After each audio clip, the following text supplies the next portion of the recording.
The Paddy Power Half Hour on Off the Ball. With Paddy Power, the greatest football partnership since Juff and Heskey. You're very welcome into this Friday's edition of the Paddy Power Half Hour. Coming up over the next half an hour or so, the Bundesliga and football itself is back in the top European football leagues, with the German league resuming last weekend. We will be asking the question of both Enda, Coll and Philip Egan: is some football, even in an unusual format, better than no football? Premier League teams back resuming training this week as well. Some players, including Troy Deeney and N'Golo Kante, not taking part due to safety concerns. And we've also had an update on what might be happening with leagues across Europe as well. Philip Egan and Enda Coll are here with myself, Will O'Callaghan, this Friday afternoon. Gentlemen, good afternoon to you. Well, how are you doing? We'll start off with the Bundesliga, Phil, because I think a lot of people were glued to BT Sport. They reported figures that were comparable to their Premier League coverage for last weekend. I'm sure a certain amount of that was intrigue and people starved of live football over the last few weeks. But what did you make of weekend one of the Bundesliga back behind closed doors? Well, it was good to have live football back and just actually sitting down to watch a game without knowing the outcome, because I think we're all watching classic games at this stage, and as much as it's nice to look back, it's actually nice to be able to sit down and watch a game where you don't know the outcome. Obviously, Dortmund are one of the most exciting teams in Europe, so we got good value there watching them. In terms of the empty stadiums, yeah, a little bit strange. I kind of found maybe just taking the volume down a few notches on the TV worked for me. And once I kind of got that out of my head, I was just watching the football as normal. And I would watch Bundesliga when I can, so it wasn't new to me. Some people probably turned it on and thought, this isn't for me, I watch other leagues. I'm not sure about the Bundesliga, but the Bundesliga is one of the better leagues to watch. It's attacking, plenty of goals, and you got your 4 goals in that game, that first game that we got to see. And to call, it wasn't a very competitive affair between Borussia Dortmund and Schalke 04. It ended up 0-0, but in Borussia Dortmund's favour in the end. And Erling Haaland, once again, continuing his scoring run despite a 10-week break. He has 11 goals now in his last 9 games in all competitions. Yeah, and it was a very interesting weekend of football. I agree with Phil. It was just nice watching a game that actually mattered, and we didn't know what it was. I thought it was interesting because Jurgen Klopp kind of referenced during the week that if you think about this, it's going to be sort of like a pre-season where teams don't really know where they are, and in 5-10 minutes of that game, it was kind of similar like that for Borussia Dortmund, especially. They were quite sloppy with the ball. Julian Brandt was giving the ball away quite a bit. He went on to have quite a good game. And Schalke actually looked like the team that were going to take the lead at the start, but Borussia Dortmund just went on to dominate it. And the first goal from Erling Haaland was a really, really nice finish. And for a 19-year-old, he's just wise beyond his years and so clinical in front of goals. It's going to be really good to watch him over the next couple of weeks. What struck me, though, was the amount of people talking about Haaland if it wasn't that great. And there's still this niggling feeling from people that the Premier League is still the best league in the world and nobody wants to watch football, and some people don't want to watch football behind closed doors. But the feeling I came away with from this weekend was that football without the fans is not perfect, but it's better than no football at all. Well, and ultimately, football without fans might pave the way for fans having football to come back to next year. All kind of estimates are it'll probably be 2021 before we're looking at mass gatherings back in stadiums again. If we don't have behind closed doors football, and say if there was no football until then, you can imagine the financial pressures that will be put back onto clubs if that was to happen. Yeah, and I mean, we've spoken about it intensively on this show over the last couple of weeks about the difficulty it is to get this season up and running again, and it's looking like the Premier League might be back at the next month, which is going to be nice, a nice bonus for fans as well. But it really is something positive having something on TV to watch that isn't Netflix, that actually matters. There's something on the line. And I have to admit, I had a little bit of a gamble on the weekend's football, even though it was kind of up in the air of how the teams were going to play, and it actually did make it quite interesting. I was as invested in those games across the Bundesliga this weekend I would have been in many of the games in the Premier League over the last season or so. So without fans, again, it's not the same as it was, but nothing's the same as it was anymore. So it's nice to have it back, and really and truly, Borussia Dortmund are the team to watch now, because we spoke about how maybe Borussia Dortmund, if they take their foot off the gas, if they're sloppy, if they're a bit rusty going into this game, that they could drop points and fall further behind Bayern Munich. But it was good that Dortmund came out with this big victory in the derby, and now serious pressure, and there's something really riding on this Bundesliga title. Yeah, our football coverage here on Off the Ball, with thanks to Paddy Power. For information on responsible gambling, check out dunlewy.net. In terms of what happened on the field with the major results from this weekend, we already mentioned Borussia Dortmund getting that 4-0 victory against their rival Schalke. That temporarily brought them back within 1 point of the leaders Bayern Munich, but Munich had a 2-0 victory away to Union Berlin on Sunday to restore their 4-point lead at the summit. Perhaps the surprise of the weekend was Leipzig again slipping up. They've had 3 draws in a row now either side of the break. They were held to a draw by Freiburg, which allowed Bayer Leverkusen to close the gap on the top 4 after their 4-1 win on the Monday Night Football away to Werder Bremen. And Mönchengladbach had a win against Frankfurt on Saturday as well, which means that they have now moved up to 3rd place, with RB Leipzig now down to 4th. So when we look at that title race, Phil, realistically Bayern Munich still have everything in their own hands. And at this stage, Borussia Dortmund are looking like the only likely challengers. Yeah, well, it's all set up nicely for next Tuesday's game between Dortmund and Bayern. But before that, obviously, Dortmund go to Wolfsburg. Bayern have a home game against Eintracht Frankfurt. Now, on paper, it looks like Dortmund have the tougher assignment. Wolfsburg, into the last 16 of the Europa League, decent enough team. So Dortmund obviously just need to get the points there and set it all up for Tuesday.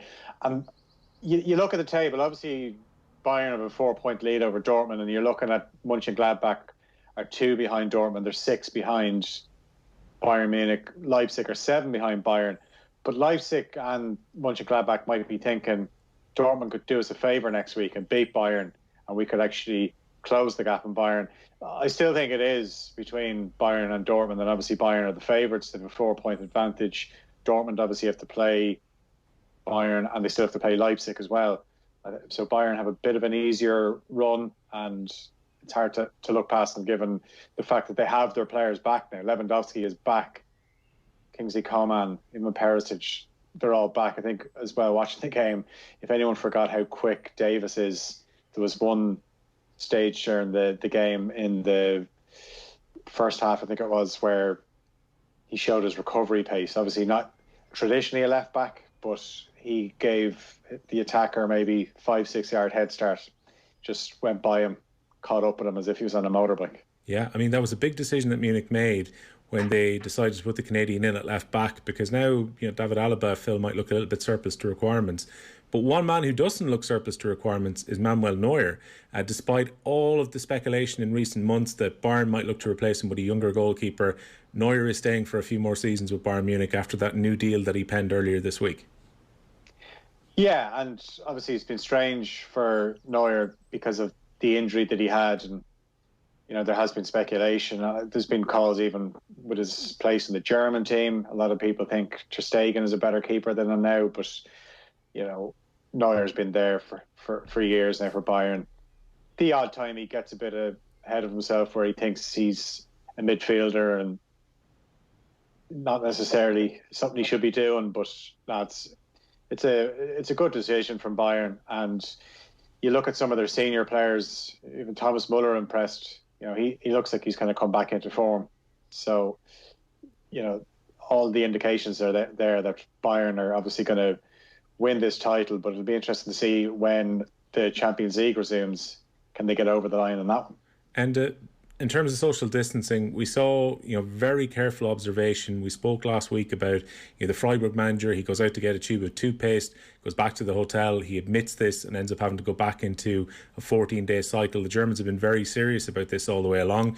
We saw at the matches at the weekend a lot of face masks being worn, absolute minimum amount of people inside the stadiums. But Hertha Berlin have come under a little bit of criticism for their celebrations, where there was hugging, where there was kissing.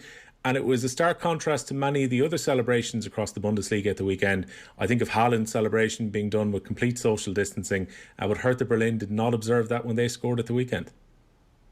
Yeah, look, it was never going to be perfect first weekend out. Germany are the first nation or first league to actually try this out, so it's never going to go fully to plan. I thought they tried their best in a very difficult situation. Obviously, the words eyes were on this league and seeing how it was done. But I mean, when you look at the Hertha Berlin celebrations, I think you're being a bit harsh if you're criticising them for it. And I mean, if you look at some of the celebrations across the league from the weekend, it's like you had the whole elbow to elbow celebration. But I mean, does it matter if you're on the pitch rubbing up against players and getting tackled by players from other opposition? I'm not sure where that comes into celebrating with your own players who have also been tested. So it's a bit of a muddle for the situation in the Bundesliga. It's hard for the players. They don't really know what to do. So I wouldn't be overly critical on them for celebrating, because at the end of the day, they're on the pitch, 22 other very sweaty men who are rubbing up against them in tackles. So it's really hard to know what is allowed and what's not allowed and what's going to make a difference overall. And before we move on and talk about the other leagues coming back, I mean, as you say, Germany was seen as a beacon, all eyes really on them last Saturday, could have huge implications for the other leagues in Europe. We probably will have to wait for another week to see what testing is going to be like on everybody ahead of the weekend coming. But the feeling seems to be that everything went off pretty well in Germany last weekend. I would imagine the other leagues around Europe who are looking to return will probably have been happy to see how it was run off.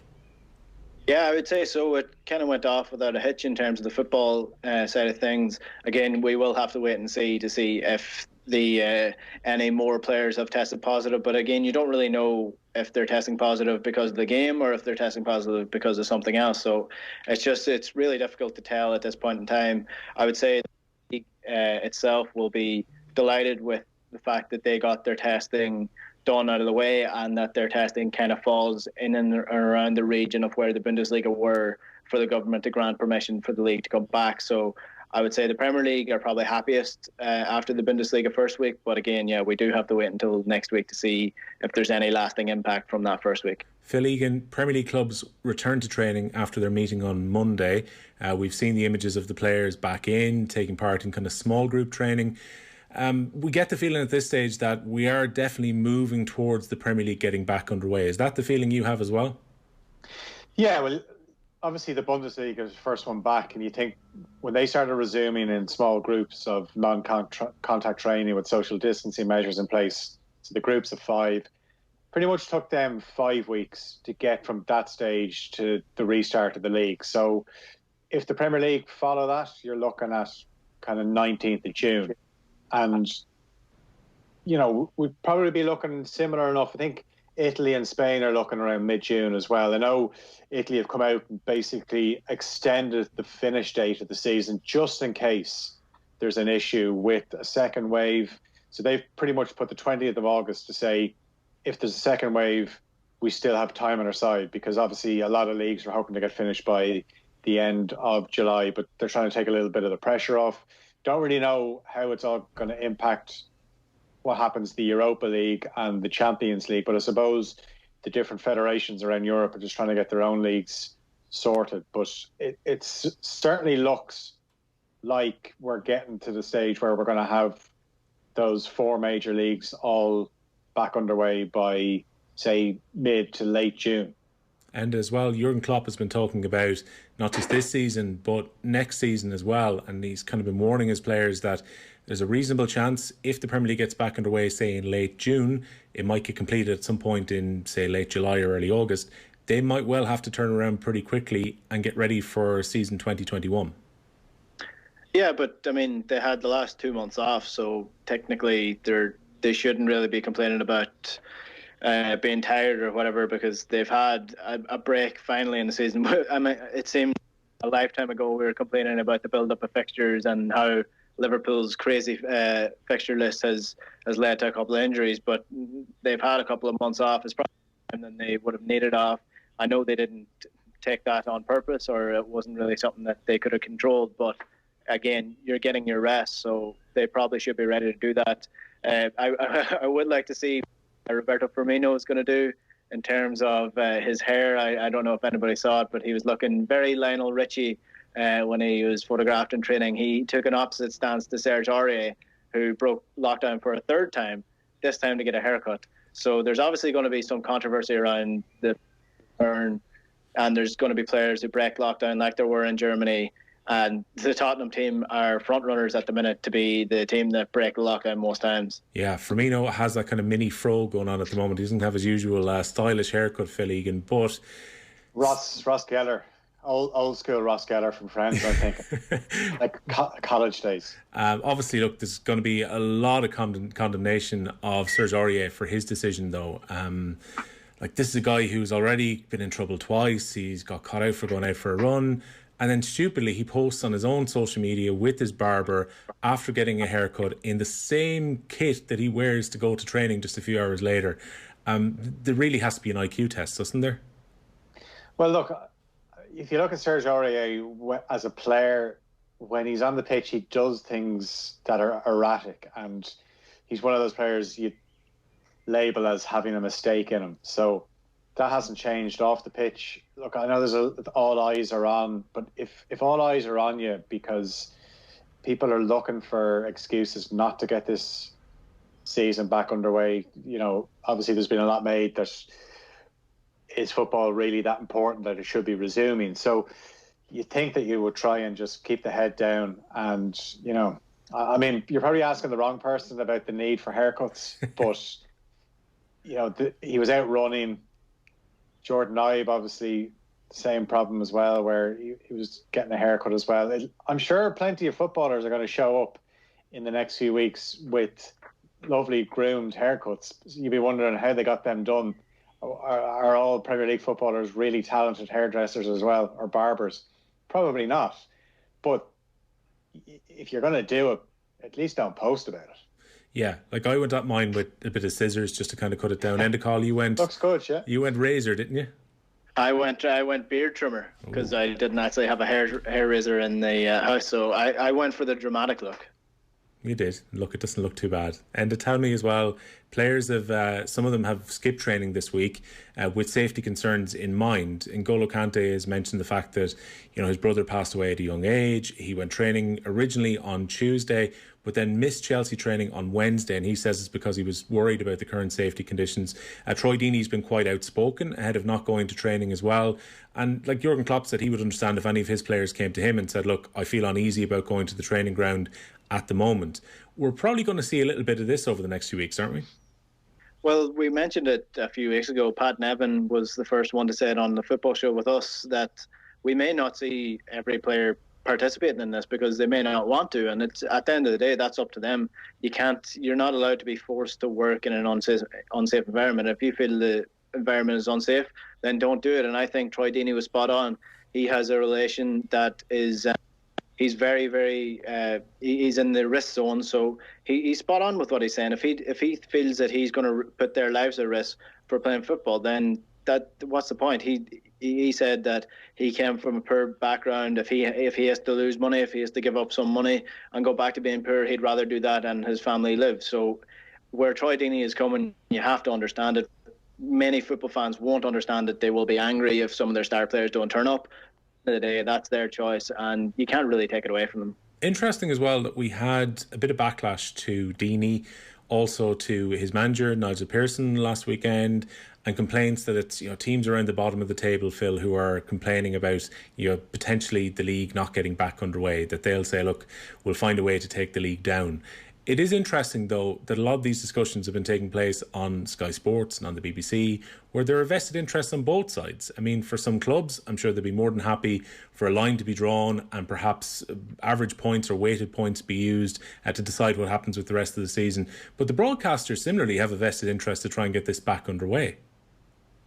Yeah, I mean, there's nobody in a situation where they can take the moral high ground. And, obviously, we heard from the Norwich sporting director during the week about how if the Premier League resumes and they get relegated, fair enough, but he didn't see how it would be fair that they get replaced by Leeds or West Brom if the Championship doesn't resume. And then Glenn Murray, the Brighton striker, said something along similar lines as well. So you can understand where they're coming from, and that's why I suppose the leagues are so determined to get these campaigns finished, so it takes out all the legal implications. And we don't really know what's going to happen in Scotland, for example.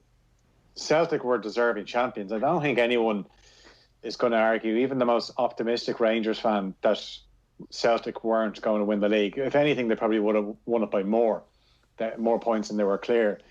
But a club like Hearts, who obviously were relegated on the points per game method, their form before the lockdown was starting to improve, because Stendhal had obviously come in, and there's a few iffy results, but they'd started defensively, they were looking a bit tighter, and they were starting to get a few results. So they could argue that they could have actually stayed up. Yeah, it's an interesting one, Enda, in terms of what happens in Scotland, because this could well end up in the courts yet, particularly given how determined Rangers have been to ask questions about the SPFL. And I get the feeling Hearts aren't going to go down easy on this one either, because there was still a couple of months left in the season. 4 points was, a very achievable target to potentially turn over in that time, and the amount of games that were left as well. And there seems to be a real kind of breakdown in Scotland among the clubs as to what has happened in the last week. Yeah, the SPFL in itself has just been a complete mess overall, the way that they've dealt with it. I think now with the other leagues coming back, that's going to add fuel to the fire again. The fact that Scotland jumped the gun a little bit, and the fact that you had a bit of a mix-up with the vote and the Dundee situation. It was a whole host of bad decisions made in Scotland, and maybe they jumped the gun a little bit when they were making that decision. But at the end of the day, the best way I've heard this described, and it's from a former manager, Ali McCoist, is there is an asterisk beside this title for Celtic. That's not to say that it's tainted. That's just to say that there is extenuating circumstances that led to them being the champions of Scotland. They were absolutely going to win this league anyway. They're 13 points ahead. They were in form. Rangers were off form. Rangers will fight this till the bitter end. At the end of the day, I think it's going to end with the same outcome. Celtic are going to be champions because they were going to be champions anyway, but there will be an asterisk on this title to say that they were awarded the title because of the COVID situation. It's the easiest way of going about it. Yeah, and Rangers seem determined they're going to get Neil Doncaster's head by the end of this summer. Phil, West Ham, interestingly, we've seen Karen Brady kind of change her position slowly, and some people have suggested now that maybe why West Ham are so determined to get the season finished is one of the potential methods for the Premier League to finish things out if the games don't get back underway would be a weighted points per game. If that were to happen, West Ham will be relegated. So it's now in West Ham's interest to make sure the games get back on the pitch. Yeah, and Karen Brady obviously has her newspaper column, and she's one of the first to speak out about the season. Best thing to do was void it. And straight away, people thought what she was trying to do was just make sure West Ham didn't get relegated. And, you can see why people will be thinking all of a sudden, if there's a chance West Ham get relegated by points per game weighted system, then they've changed their tune. So, as I said, it doesn't really appear that anyone can say anything without somebody pointing the finger at them for different reasons. Like, say, Jurgen Klopp has said, we're not putting pressure on any players to return to training. Now, if you're a Liverpool player, why would you not want to return to training? You're about to win the league. And then players down at the bottom end that say, I don't know if we should go back. Of course, people are going to think, well, you don't want to go back because you just want the season to be cancelled, and then you stay up and you're a Premier League player again. So it seems that nobody can do anything right. There's going to be something. There's always an issue with something. But I still feel sitting here today that the Premier League is going to resume. And Coll, there are going to be some teams who are going to benefit from this situation with the break as well. Son Heung-min has now completed his 3 weeks of military training in South Korea, which means that he now will never have to do that again, which is a benefit for Spurs in the longer term. But also he's back from his broken arm. We've got Harry Kane back from that long break that he had with a hamstring injury as well. Spurs, if they were to play the fixtures that they're going to have to play when the season gets back underway in June, would look a very different team to what they would have been in late March and early April. Yeah, and I think back to one of the games before this all started, it was a Tottenham match and they got well beaten. I can't remember who it was against, but Mourinho came out after the game and said we had nobody up top, we had no options in midfield, and basically their team was destroyed with injuries. So Tottenham will definitely benefit from the break. Man United will also benefit because you're looking at the likes of Paul Pogba potentially returning. Marcus Rashford, not really sure where he is, but he probably could be returning fairly shortly. He was supposed to be out for 2 months, so he should be very close to returning as well. So Man United, who are in good form with their top striker coming back onto the pitch, and their midfielder who has been, I don't know, how do you put it, a bit inconsistent. He's been out for quite a bit, so it'll be interesting to see where they're at as well, and if they can maintain the momentum they had before the break. And then you're looking at the teams at the bottom of the table as well. The likes of Brighton had quite a few injuries before the break as well, so if they can get their players back, Bournemouth, we're missing 8 or 9 key players as well. So if they can get back, Bournemouth might be a little bit safer than they were before the break, and Brighton will be able to fight for their way to stay in the Premier League as well. And Phil, we don't know what's going to happen with the Champions League. Will it get back underway in August? But what we do know is that Eden Hazard, Luis Suarez, Robin Lewandowski, Ousmane Dembele, some of the big players at the really big teams in Europe are now going to be back for the Champions League when it returns as well, which changes the composition of what we were looking at going into the last 16 before this. Yeah, even say you mentioned Hazard. If Hazard could get back up to speed, like the general feeling from Hazard was that if the Euros had gone ahead, he was going to be fit for it. But now it looks like he'd be in an even better position. You'd think back to the first leg of the Real Madrid-Man City game. City obviously are in the driving seat, but somebody like Hazard might make the difference where they could actually turn it around. We don't even know where that game will be played. Some games, some ties now might be only played over one game, which will make things interesting. But it's, I think at the moment you're looking at just getting all the domestic leagues finished and then see what happens with the Champions League. But certainly Barcelona will be happy to have those couple of players back, because obviously Barca and Real Madrid are neck and neck in that title race. Just before I let you both go, Phil, give us a prediction for the big game which is coming up before we speak next. You've got Bayern against Borussia Dortmund next week. I think I'll still go with Bayern. Okay, probably wraps up the title race if they go 7 points clear. Enda, Coll, what's going to happen? I thought Bayern were actually quite slow and laboured against many parts of the game. Lewandowski actually looked quite good as well, though he's back from injury, so he would probably give Bayern the advantage going into this game. But it's going to be tight. I would fancy Dortmund to be a little bit quicker and a little bit more aggressive in this game. Hakimi was on the right wing as well for them, so if he can get on the ball like he did against Schalke, then it's going to be a very tight game. Okay, that's the big game in Europe next Tuesday night. Bayern Munich against Borussia Dortmund. Big game in the title race in the Bundesliga. Many thanks to Philip Egan and to Enda Coll for joining me on the Paddy Power half hour here on Off the Ball. Keep tuned to all of our football coverage across the week. If you want to watch us back, you can do so on our social media channels, and you can also listen back to the podcast on OTB Sports Radio or also on the offtheball.com site as well. Thanks for watching.